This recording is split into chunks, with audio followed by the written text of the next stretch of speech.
we are controlled by what we focus on and what things mean. But the problem is most of us have been conditioned, and we let the world and the environment train us to think like everybody else. And listen, you and I both know, I'm not into positive thinking. I'm into the truth. I'm into intelligence. I'm into seeing it as is, but not worse than it is. I'm into seeing it better than it is, so there's a vision. Otherwise, you have no direction. And then I'm into doing what it takes to turn it around. See, you've got to control the meaning. If you control the meaning, you have an extraordinary life. But if you let the media, external people, then you'll be a follower. And most people, you tell me, are most Americans healthy, vital, strong, healthy? Are most Americans in a passionate relationship for decades where they don't just hang out, they love each other and want to be with each other? Do most people have a career or a job or a company that they love, can't wait to go to every day? You know, the answer is, most people, the answer is no. But there's a few who do. And I mentioned a few who do versus the many who talk. And then finally, the third decision is, what are you going to do?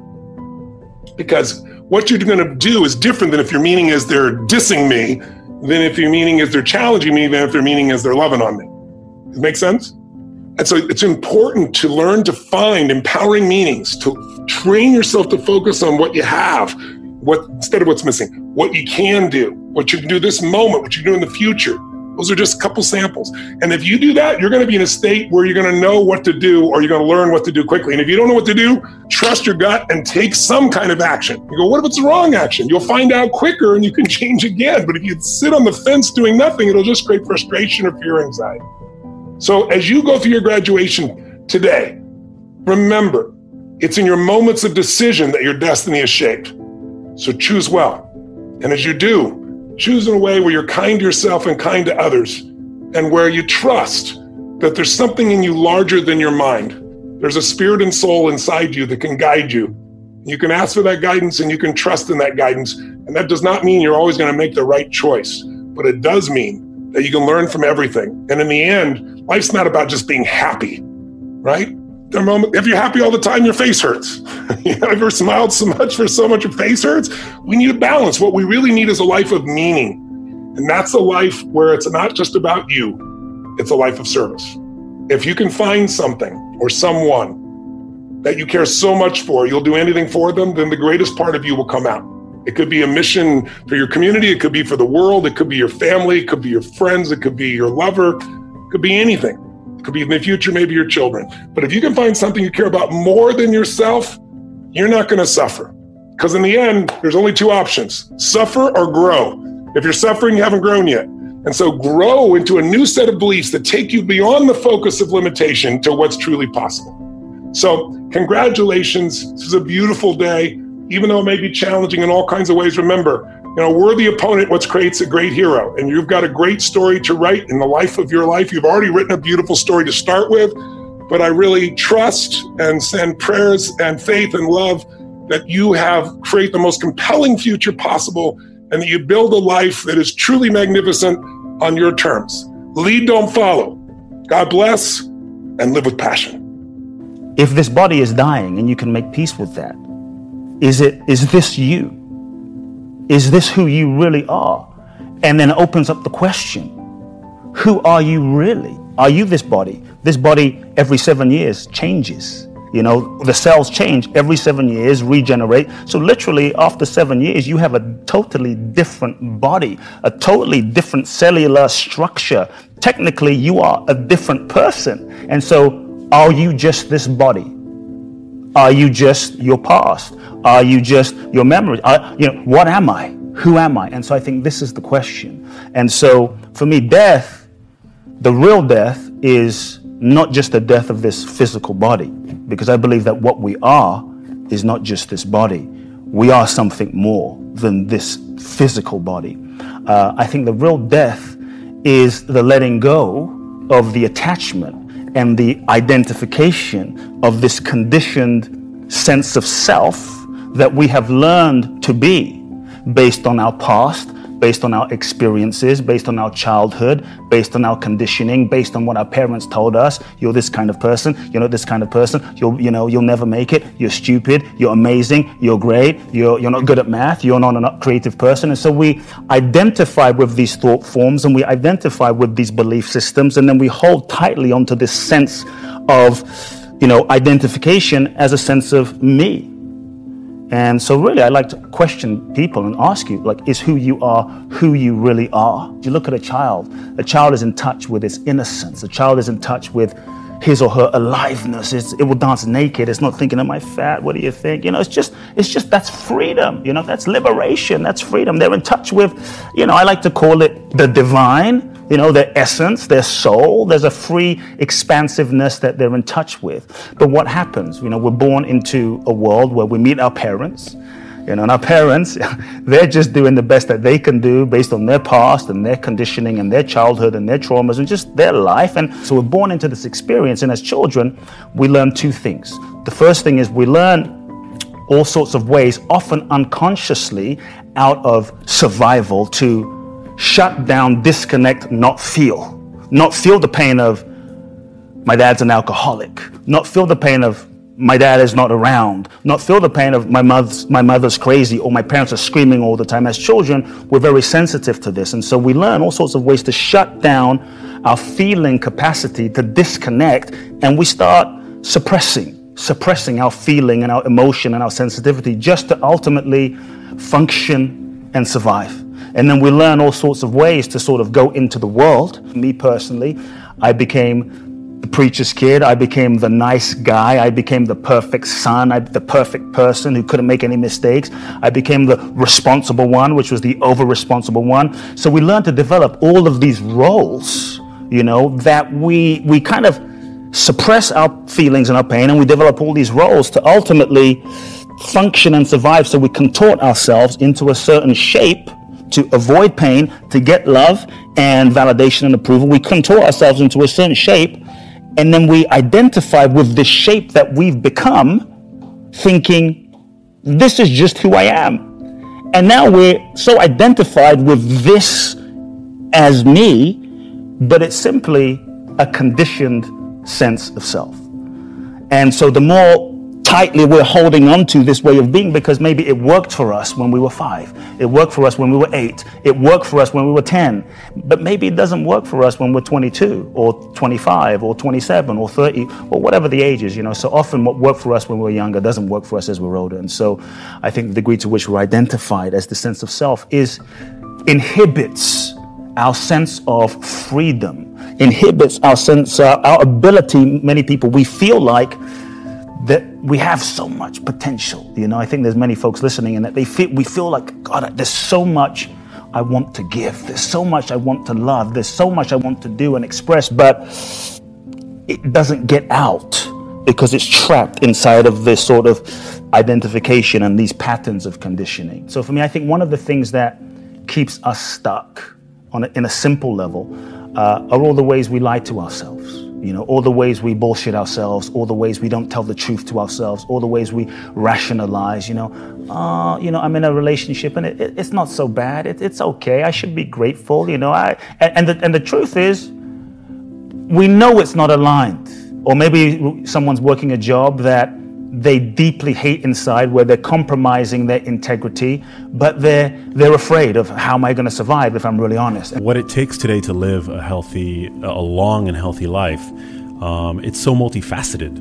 And nutrition is definitely, it plays a major role in that regard, but it's just one part of the puzzle. And so whereas Genius Foods, my first book, I consider to be sort of the ultimate nutritional care manual for the human brain, having a brain that functions as well as it ought to requires a lot more than just healthy eating today, unfortunately. I mean, I wish it was as easy as eating, a handful of blueberries and wild salmon and, some nuts here and there, but actually, the modern world is sort of like the Hunger Games for the human brain. And I know you love the movie references. And we're being attacked from every which way, from, industrial chemicals which we are confronted with on a daily basis, many of which we've been exposed to for the entirety of our lives, to the fact that leisure time physical activity is at an all-time low, to the fact that our food supply has become saturated with ultra-processed foods, to the fact that our circadian clocks are completely out of whack. So the Genius Life, I really explore all of the facets of what it takes to live healthy. I include nutrition and diet as well, but it's really packed with sort of the little changes that you can make in your day-to-day life that are going to have big wins in terms of your health. When you were doing the research, what was something that really surprised you? Well, I think it was kind of, it was scary the degree to which the odds are stacked against the average human. And that was very eye-opening. But it was also simultaneously... What stacks the odds against us? Well, just the fact that, whether it's access to healthy food or air pollution or, the industrial chemicals that we use to clean or even create our domiciles, our homes, we're inundated with exposures that are not doing our biology any favors. So that's what I mean. I mean, today, it's frightening when you look around. You see people that are, struggling with overweight, with being obese. 66% of the population is either overweight or obese. Half of the population is either pre-diabetic or has type 2 diabetes, which we know both of those conditions is actually a late marker for chronically elevated insulin or hyperinsulinemia, which can go on for years, if not decades, before your blood sugar actually starts to inch up.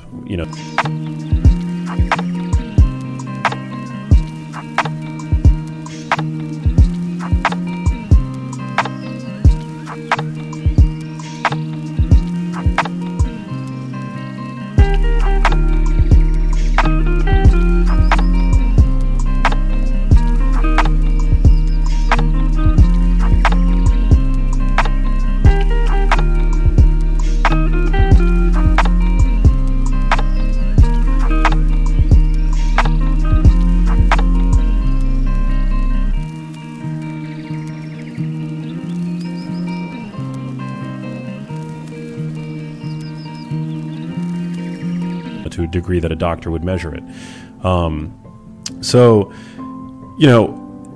People are not well. If you live to the age of 85, you have a 1 in 2 chance of being diagnosed with Alzheimer's disease. Certain cancers are increasing in their frequency. In the 1960s, a woman's lifetime risk of developing breast cancer was 1 in 20. Today, it's about 1 in 8. So there's obviously been a mutation in our environments. Our genes haven't changed all that much. And yet the default state for any organism is health. But you look around and people are not healthy. People are not feeling well. When you look in the mirror, I want your listeners to kind of introspect for a minute and ask whether or not you feel healthy, whether or not you feel virile and vital and well. And I wrote this book and I became obsessed with this topic and really communicating this message to anybody who will listen ultimately, because my mom was so sick. And I feel in many ways that she was the canary in the coal mine for the modern way of life. I never look at it as investments, believe it or not. I just look at it as partnerships, help changing the world, and just being part of something that's inspiring. My business people all the time, whenever they talk about money, you can ask them, I don't want to hear it. But if they bring an idea to me that I think is going to go to the next level, most of the time, if I follow my heart, and everything else will fall in place. I've never, ever done a deal, we got this suit company, we throw some pinstripes in the suit, you give me 100,000, we sell 20 of them, I've never did a deal where it was always based on money. I've always did my business deals based on how I felt it was going to go in the future, how I felt it was going to help and inspire somebody. If I look at what Amazon was able to do 20 years ago, we didn't have to build a transportation network. It already existed. That heavy lifting was in place. We didn't have to build a payment system. That heavy lifting had already been done. It was the credit card system. We didn't have to put a computer at every desk. That had already been done too, mostly for playing games, by the way, and so on. So all the pieces of heavy lifting were already in place 20 years ago. And that's why, with $1 million, I could start this company. Today, and then there are even better examples on the internet over the last 20 years. Facebook started in a dorm room. I guarantee you 2 kids cannot build a giant space company in their dorm room. Don't be so concerned about what you're going to do with those people, but you want to, the joint brain is, there's nothing the joint brain collective brain or brains can't overcome. And I give the example of the atomic bomb, the Manhattan Project, and they were put together and they were told, we need to develop a weapon of mass destruction, which they didn't call it that back in those days, in the middle 40s, to end the war in the Pacific. And they did. They didn't know if it was implode or explode, but they did. But if your team doesn't look like that, then you should, I won't say you should give serious thought, you should just change. How much exposure is it? Like Tyler will tell you, sitting right here, one of the only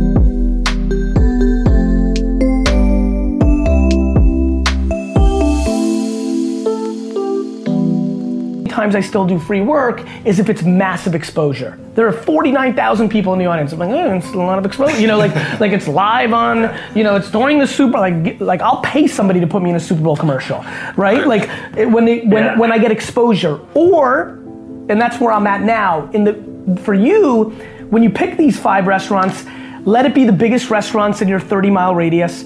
Let it be the kindest.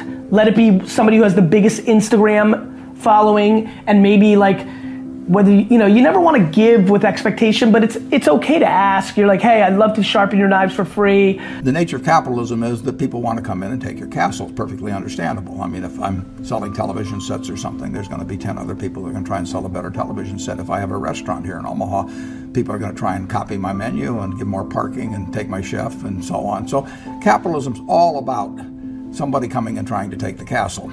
Now, what you need is you need a castle that has some durable competitive advantage, some castle that has a moat around it. And that moat, one of the best moats in many respects, is to be a low-cost producer.